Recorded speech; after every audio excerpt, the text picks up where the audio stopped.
बिस्मिल्लाहिर्रहमानिर्रहीम। अस्सलामुअलैकुम नाज़रीन कराम, नई वीडियो में आपको खुश आमदीद कहते हैं। GHQ रावलपिंडी में दो आर्मी चीफ्स की ज़ेरे सदारत अहम तरीन कोर कमांडर्स कॉन्फ्रेंस। इसके साथ ही साथ दूसरी जानिब इलेक्शन कमीशन ने हैरान कुन रद्द अमल दिया है पाकिस्तान तहरीक इंसाफ की जानिब से इस्तीफों के मामले पर, और उनके तर्जुमान जो इलेक्शन कमीशन के तर्जुमान हैं वो मैदान में उतर आए हैं और इस वक्त PDM की बी टीम का किरदार अदा करते हुए नजर आ रहे हैं। तो वहीं फैसल वाडा ने आजम सवाती के खिलाफ इंतहाई घटिया किस्म की एक मुहिम का आगाज कर दिया है और अब मामलात बिगड़ते जा रहे हैं।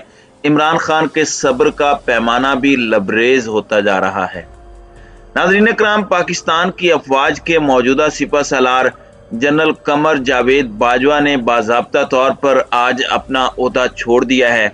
जनरल आसिम मुनीर को वो छड़ी जो कि पाकिस्तान की फौज की कमान संभालने वाले को मिलती है, वो छड़ी अपने हाथों से सौंपी है जो 6 साल पहले जनरल राहील शरीफ ने जनरल कमर जावेद बाजवा को दी थी, लेकिन बाद में उन्हें एक्सटेंशन मिल गई। अब एक जानिब तो कल एक इंतहाई अहम कोर कमांडर कॉन्फ्रेंस हुई, उसका अहवाल आपके सामने रखेंगे, लेकिन पहले ज़रा डिस्कस कर लेते हैं कि पाकिस्तान तहरीक इंसाफ ने खैबर पख्तूनख्वा और पंजाब असम्बली तहलील करने या फिर असम्बलियों से इस्तीफ़ा देने के हवाले से फैसला कर लिया है। एक जानिब तो इमरान खान ने पंजाब और KP के असम्बली तहलील करने के लिए तारीख तय करने के लिए हंगामी इजलास तलब किया था।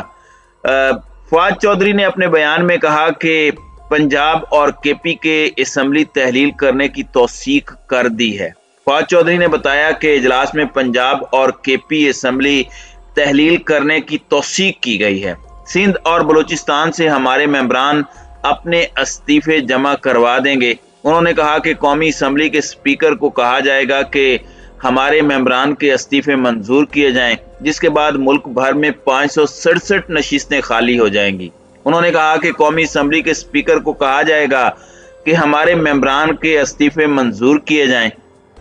अब एक जानिब तो ये सब हो रहा है, वहीं दूसरी जानिब PTI चेयरमैन इमरान खान की जानिब से सूबाई असम्बलियों की तहलील के ऐलान पर इलेक्शन कमीशन का रद्द अमल सामने आया है। इलेक्शन कमीशन ने बताया है कि आम इंतखाबात होंगे या ज़िमनी इलेक्शन।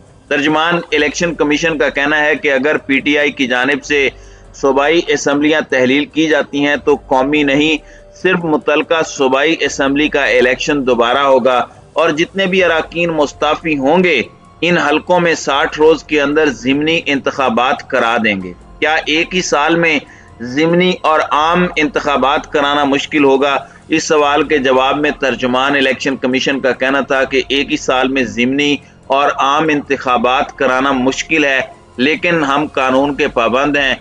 हल्का बंदियां और बल्दियाती इंतखाबात भी मुश्किल काम था मगर हमने किए, तो अगर इस मामले में भी मुश्किल होती है मगर कानून के मुताबिक हम इंतखाबात कराएंगे।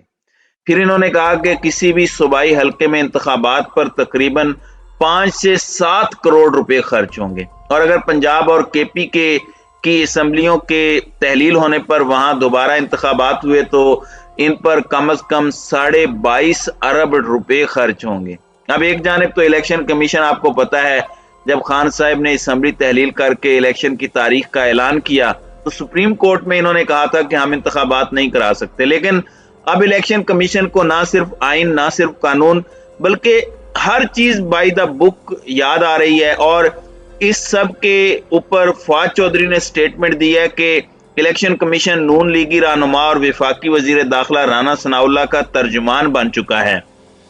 नाअहल इलेक्शन कमिश्नर और अफसरान सरकारी खजाने पर बोझ हैं। सूबाई असम्बलियां तहलील होने पर 90 दिनों में इंतखाबात कराना इलेक्शन कमीशन की जिम्मेदारी है। अपनी तैयारी करें, बयानात जारी करना आपका काम नहीं है। तो ये राना सनाउल्लाह का तर्जुमान इदारा बनने का जो सिलसिला है ये इलेक्शन कमीशन को छोड़ देना चाहिए, ये कहना था फवाद चौधरी का। अब यहाँ कुछ और चीजें भी हैं जो आपके सामने रखनी है। एक जानिब तो आजम सवाती को दोबारा गिरफ्तार किया गया और इमरान खान ने एक मरतबा फिर ट्वीट किया और इमरान खान के सब्र का पैमाना लबरेज होता जा रहा है। इमरान खान ने कहा कि आजम सवाती की सुप्रीम कोर्ट से इंसाफ की दरखास्तों पर कई हफ्तों बाद भी कोई फायदा नहीं हुआ। मौजूद सुप्रीम कोर्ट के जजों से सवाल है क्या ये शिक सिर्फ रियासत के ताकतवरों पर लागू होती है? वीडियो के जरिए सेनेटर आजम सवाती की तजलील की गई। आजम सवाती को बरहना किया गया, तशद्दुद किया गया। कई हफ्तों से आजम सवाती ने सुप्रीम कोर्ट से इंसाफ की दरखास्त की, लेकिन आजम सवाती की दरखास्त का कोई फायदा नहीं हुआ। इमरान खान का कहना था कि जब गुस्से और मायूसी का इजहार किया तो उन्हें जेल में डाल दिया गया। पूरे मुल्क में आजम सवाती के खिलाफ 15 FIR दर्ज कर दी गई। मुअज़्ज़ज़ जज साहिबान से पूछता हूं कि इस सब में इंसाफ कहां है? क्या आर्टिकल 14 की शिक ताकतवर रियासती ओहदेदारों के लिए मुंतखब तौर पर लागू की गई है? आइन के आर्टिकल 14 से मुराद इंसान के वकार की नाकाबिल तस्खीरियत है।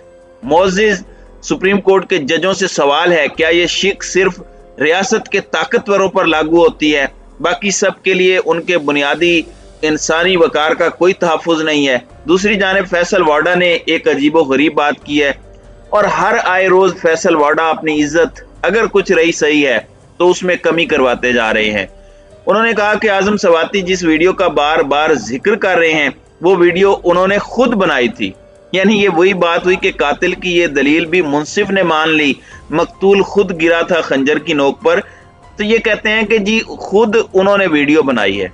ये सलीम साफी से बात करते हुए जियो के प्रोग्राम में इन्होंने कहा कि कौन सा गैरतमंद आदमी वीडियो पर कहता है कि हाँ ये मेरी वीडियो है। यानी आजम सवाती चुप कर जाता और ये जुल्म इसी तरह से जारी रहता। इन्होंने कहा कि ये वीडियो उन्होंने खुद बनाई। इमरान खान सादा आदमी है, इमरान खान को समझ नहीं आ रही आजम सवाती के पास अगर वीडियो ओरिजिनल है तो उसके पास वीडियो कैसे आई? उनके पास ओरिजिनल वीडियो है तो बाकी लोगों के पास जाली कैसे है? यानी इस तरह का एक अजीबो गरीब और घटिया किस्म का प्रोपेगेंडा हो रहा है और इस मामले को मुतनाज़े बनाने की कोशिश हो रही है। वहीं दूसरी जानिब चेंज ऑफ कमांड हो चुकी है। जनरल कमर जावेद बाजवा ऑफिशियली अपने ओहदे से अलग हो चुके हैं। कल GHQ रावलपिंडी हेडक्वार्टर में एक अहम कोर कमांडर कॉन्फ्रेंस हुई और ये इंतहाई अहम टाइम पर कोर कमांडर कॉन्फ्रेंस हुई और तमाम लेफ्टिनेंट जनरल्स, कोर कमांडर्स इस कॉन्फ्रेंस में शरीक थे। इस कॉन्फ्रेंस की सदारत, ये एक ट्रेडिशन भी है जिसमें नया आर्मी चीफ और पुराना आर्मी चीफ दोनों इसकी सदारत करते हैं। इस वक्त general Sahir Shamshad Mirza chairman joint chief of staff के ओहदे से हट चुके हैं, वहां पर भी नया बंदा लाना है। इसी तरह CGS भी नया लाना है। तो अहम तरीन तैनातियां भी इस वक्त जारी हैं।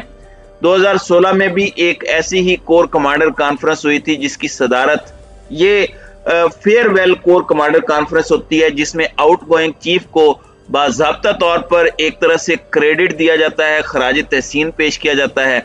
और ये जो कल कोर कमांडर कॉन्फ्रेंस हुई है उस कोर कमांडर कॉन्फ्रेंस के हवाले से मैं आपको ये बता सकता हूं कि जो चीजें इस वक्त सामने आई हैं वो ये हैं कि इसकी सदारत दोनों चीफ्स यानी आउटगोइंग चीफ जनरल बाजवा और इनकमिंग चीफ यानी जनरल आसिम मुनीर दोनों ने की। अब इसमें सबसे अहम यह है कि ए पॉलिटिकल रहने की पॉलिसी जिसका ऐलान जनरल बाजवा ने किया, देखना यह है कि इस चीज पर पाकिस्तान की फौज की नई लीडरशिप जो है वो क्या मौकफ रखती है और किस तरह से चीजों को लेकर चलती है। बहुत एक्सपेक्टेशंस हैं, 8 महीने में बहुत कुछ गलत हुआ, बहुत कुछ मामलात ऐसे हुए जो नहीं होने चाहिए थे, बहुत सी दूरियां पैदा हुई, बहुत सी गलत फहमियां पैदा हुई, जिसका भी कसूर था, मगर ये सब हुआ और ये एक हकीकत है। अब उम्मीद है कि ये चीजें खत्म होंगी और मामलात दुरुस्त सिमत जाएंगे, क्योंकि पाकिस्तान की बका के लिए पाकिस्तान की फौज सबसे ज्यादा जरूरी है। इदारे के बगैर अवाम कुछ नहीं है, लेकिन अवाम के बगैर इदारा भी कुछ नहीं है। तो ये दोनों एक दूसरे के लिए लाजिम व मलजूम है, यकजान दो कालिब हैं और इनमें दूरी ना ही हो तो ये मुल्क के लिए ज्यादा बेहतर है। तो नाज़रीन इकराम, आपकी इस वीडियो के हवाले से क्या राय है? अब अपनी राय का इजहार कमेंट सेक्शन में जरूर कीजिएगा।